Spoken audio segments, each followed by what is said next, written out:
नमस्कार, किस्सा यूपी का देख रहे हैं आप। मैं हूं आपके साथ सबा शाहिद शेख। उत्तर प्रदेश के बरेली में बस रोककर नमाज पढ़ने का मामला अभी शांत भी नहीं हुआ था कि अब यहां के शिव मंदिर में नमाज पढ़ने का वीडियो वायरल हो रहा है। एक मौलवी के कहने पर दो महिलाओं ने शिव मंदिर में घुसकर इस तरह की हरकत को अंजाम दिया।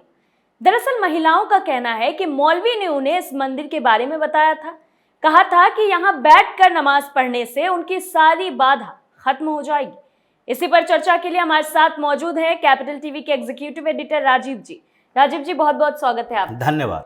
पहले बस रोक के नमाज पढ़ने की घटना सामने आई बरेली से, और कांवरियों पे भी पथराव का मामला सामने आया था, और अब ये मामला सामने आ रहा है। आखिर चल क्या रहा है बरेली में? क्योंकि बरेली अब जिहादी गतिविधियों का केंद्र बनता जा रहा है। जिस तरीके से पिछले 1 सालों से बरेली में घटनाएं बदली है, इसका मतलब है कि बरेली जिस तरह से बदल रहा है, ये पश्चिम उत्तर प्रदेश का रिकॉर्ड तोड़ने वाला है। क्योंकि पहले कांवड़ियों के खिलाफ जिस तरीके से पथराव किए गए, वो मामला शांत होते होते फिर एक नया मामला आ गया, और कांवड़ियों पर पथराव एक बार नहीं हुआ, 2-2, 3-3 बार हुआ। और 2-3 बार में पुलिस ने जब तैनाती की गई और पुलिस ने एक्शन शुरू किया, तब इन लोगों के दिमाग ठिकाने आया। अब उसके बाद बस रोककर नमाज पढ़ने की बात है, जबकि स्ट्रिक्टली मना है किसी भी तरह से कि आप सार्वजनिक जगहों पर नमाज पढ़ते हैं तो कम से कम दूसरे का ख्याल रखें। उसके बाद बस से उतरकर बस रोककर अगर नमाज पढ़ रहे हैं तो बस में बैठे हुए दूसरे लोग परेशान होंगे। ये सार्वजनिक जो ट्रांसपोर्टेशन के साधन हैं उसका दुरुपयोग है। आप अपनी गाड़ी से जा रहे हो, नमाज का समय हो गया, कहीं पे बैठ जाओ, नमाज पढ़ लो, कोई दिक्कत नहीं होगी। लेकिन ये सार्वजनिक साधन है, और सार्वजनिक साधन में अगर आपके पास दूसरे की सहमति नहीं है तो आप कैसे दूसरे लोगों को इतने समय तक डिस्टर्ब करोगे? ये सांप्रदायिक सद्भावना जो है उसके लिए खतरा माना जाता है। अब तीसरी बात, ये जो घटना सामने आ रही है उसमें 2 सवाल खड़े होते हैं। पहला सवाल तो यही होता है कि क्या फिर से अंधविश्वास बढ़ाने की कोशिश की जा रही है? ये मौलवी के पास जाते हो बाधा दूर करवाने के लिए, ये पहला भी अंधभक्ति निरोधक कानून के दायरे में आता है जी। और महिलाओं का तो यही कहना है कि मौलवी ने उन्हें ये सलाह दी थी कि शिव मंदिर में जाके नमाज पढ़ो। तो पहली बात तो यही है, बाधा दूर करने के नाम पर जिस तरीके से महिलाओं को बरगलाया जा रहा है, पुरुषों को भी बरगलाया जाता है, लेकिन महिलाओं को बरगलाया जा रहा है।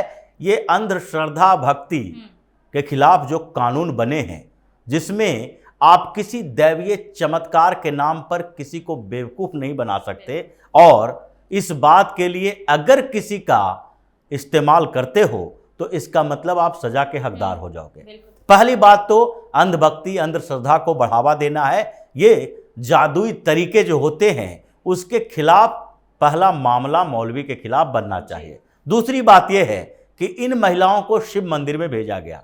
अब शिव मंदिर में ये जाती हैं, किसी को कैसे शक होगा कि शिव मंदिर के अंदर ये पूजा करने जा रही है या फिर कुछ और करने जा रही है?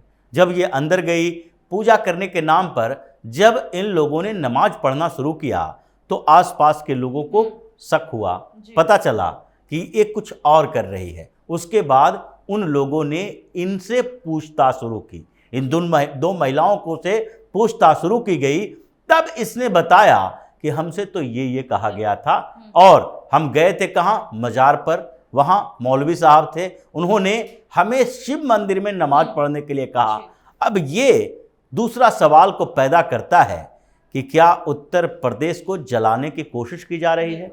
बरेली में अगर एक मौलाना कहता है किसी महिला को, और वो इस बात को समझ नहीं पाती है कि ये क्यों कह रहा है, आधार क्या बनाया गया कि तुम्हारे बाधा विघ्न दूर होंगे, तुम्हारी समस्या परेशानी खत्म होगी।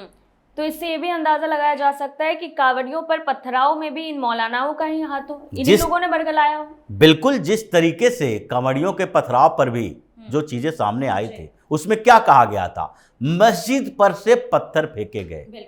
उस रास्ते से कांवड़िया गुजर रहा था, तो जब कांवड़िया गुजरेगा तो हर हर महादेव का नारा लगाएगा। ये कोई बड़ी बात नहीं है। जब ताजिया निकलता है तो उस समय क्या नारा लगाया जाता है? जय श्री राम का नारा नहीं लगाया जाएगा, तो उसी तरीके से अगर ये जुलूस निकलते हैं, शोभा यात्रा निकाली जाती है या फिर कावड़ यात्रा निकाली जाती है, तो उस समय वैसे तरह के नारे लगाए जाएंगे। लेकिन इसके पहले आप लोगों का काम है, मस्जिद कमेटी का काम है, मस्जिद का काम है कि जिस तरीके से मस्जिद में माइक लगाया जाता है, और वो उसका एक बड़ा काम ये भी होता है कि अगर मोहल्ले में किसी तरीके की समस्या आ गई, अगर मोहल्ले में कोई बच्चा खो गया, अगर मोहल्ले में किसी के ऊपर आफत आ गई, तो उस माइक का उपयोग करेगा, वहां से अनाउंसमेंट किया जाता है कि सारे लोग सुन लें, और उसके लिए वो तत्परता से सहायता के लिए पहुंचे। लेकिन यहां तो दुरुपयोग किया जा रहा है। आपने क्यों नहीं पहले से मीटिंग बुलाई और लोगों को समझाया कि देखो ऐसे ऐसे स्थिति है, यहां से इस गली से गुजरना है, तो इसलिए हम लोगों को पेशेंस रखना चाहिए। बल्कि इसके उल्टा इन लोगों ने क्या किया, मस्जिदों पर पत्थर रखने शुरू कर दिए। उन लोगों तो आगे आके जिम्मेदारी लेनी चाहिए थी। लेकिन जिम्मेदारी के बदले इसने उस जिम्मेदारी का दुरुपयोग किया, क्योंकि इसे मिली हुई है, लोग इसको मानते हैं। तो इन लोगों ने बच्चों से पत्थर इकट्ठा करवाए कि देखो वो लोग आ रहा है, ऐसी बात बोलेगा तो उसके बाद हम पथराव करेंगे। तब पथराव की घटना सामने आई और उसके बाद पुलिस एक्शन में आई, तो फिर कैसे मस्जिद में सन्नाटा पसर गया। लोगों ने समझ लिया कि ये हमें बरगला रहा था, और अगर इसकी जिम्मेदारी हमारे ऊपर आई, सीसीटीवी कैमरे में हमारे चेहरे आए और हमारे घर पे कुर्की होना शुरू होगा, हमारे घर पर बुलडोजर चलेगा, तो उसकी जिम्मेदारी वो मौलाना नहीं लेगा। उसी तरीके से आज ये दो महिलाएं हैं, इसने सब सच सच बता दिया कि हमारी क्या गलती है, हम तो ऐसा ऐसा कहा गया। लेकिन उसके कहने के पीछे की मानसिकता क्या थी, इसको कहते हैं कि किसी के दिमाग से खेलना, उसको माइंड वॉश करना और उसको जिहादी प्रवृत्ति की ओर बढ़ाना। बिल्कुल, मोहरा बनाकर अपने नापाक इरादे को अंजाम देना। तो वही वो किया। इतने समय से क्या कर रहा था वो, उसका माइंड वॉश किया। और उसके बाद उसने ये नहीं समझा कि पहले हम अगर नमाज पढ़वाएंगे वहां पर तो विवाद होगा, अगर सांप्रदायिक हिंसा होगी, दंगे होंगे, तो इसका नतीजा क्या होगा। लेकिन उसने ये समझा कि चलो हमारी जो मानसिकता है कि अगर हम किसी दूसरे धर्म के धार्मिक स्थल को अपवित्र करने की कोशिश करते हैं, उनके आस्थाओं भावनाओं के साथ खिलवाड़ करते हैं, तो हमें वही जो दिखाया जाता है जन्नत नसीब होगा। किस धर्म में ये कहा गया है कि दूसरे धर्म के लोगों को प्रताड़ित करो और उससे तुम्हें धार्मिक पुण्य मिलेंगे?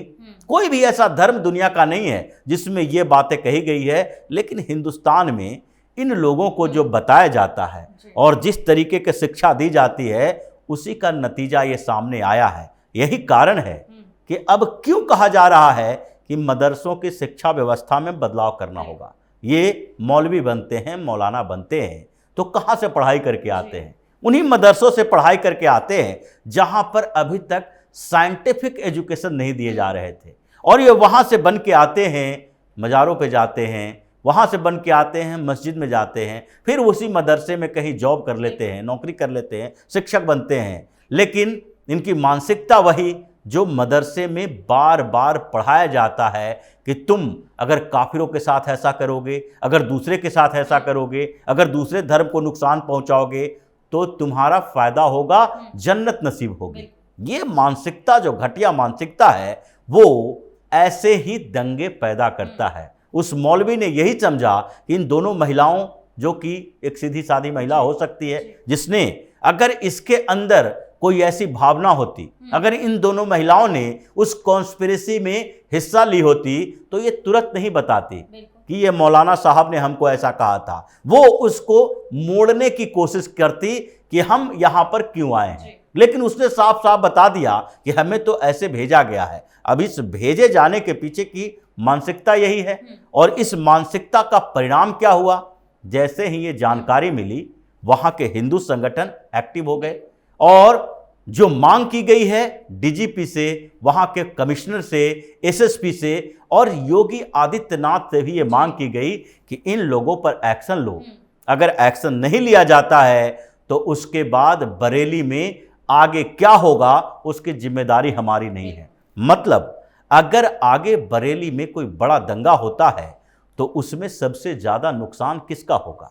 क्योंकि जितने दंगे हुए हैं अभी तक, भागलपुर हो, गुजरात हो, मुजफ्फरनगर हो, कहीं भी बड़े जो दंगे हुए हैं, हर दंगों में ये तो तय है कि ज़्यादा नुकसान उसी का होगा जो अल्पसंख्यक यहाँ कहलाता है, मुसलमान कहलाता है, जो कि 20% है। अगर 80% लोगों के साथ आप टक्कर ले रहे हो और गलत इरादे रख रहे हो, तो आपको ये बताना पड़ेगा, सोचना पड़ेगा कि जो लोग इस्लाम को मानते हैं, जो मुसलमान हैं, और जिन लोगों ने इन चीज़ों में अपनी भूमिका नहीं निभाई है, वो भी मारे जाएंगे, उनका भी नुकसान होगा।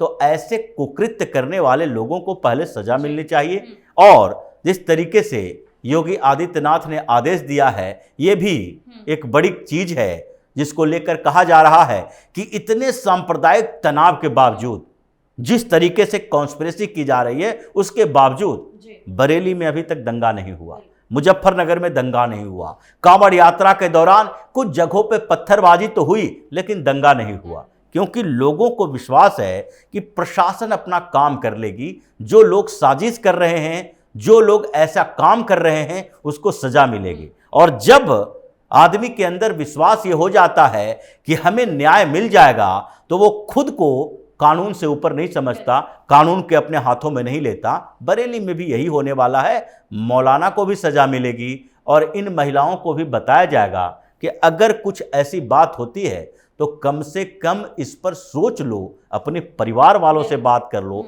सही लोगों की सलाह लो, ताकि ये कोई बड़े दंगे की ओर उठे कदम ना हो और कोई भी ऐसे आपातकालीन परिस्थिति ना हो जिसकी जिम्मेदारी फिर तुम्हारे ऊपर आ जाएगी। बिल्कुल, बहुत बहुत धन्यवाद आपका तमाम जानकारियों के लिए। धन्यवाद। हालांकि ये सब सुनने के बाद आप समझ गए होंगे कि कैसे कुछ मौलाना लोगों को झांसा देकर ऐसा काम करवाते हैं ताकि हिंसा भड़के और हमारे देश की शांति भंग।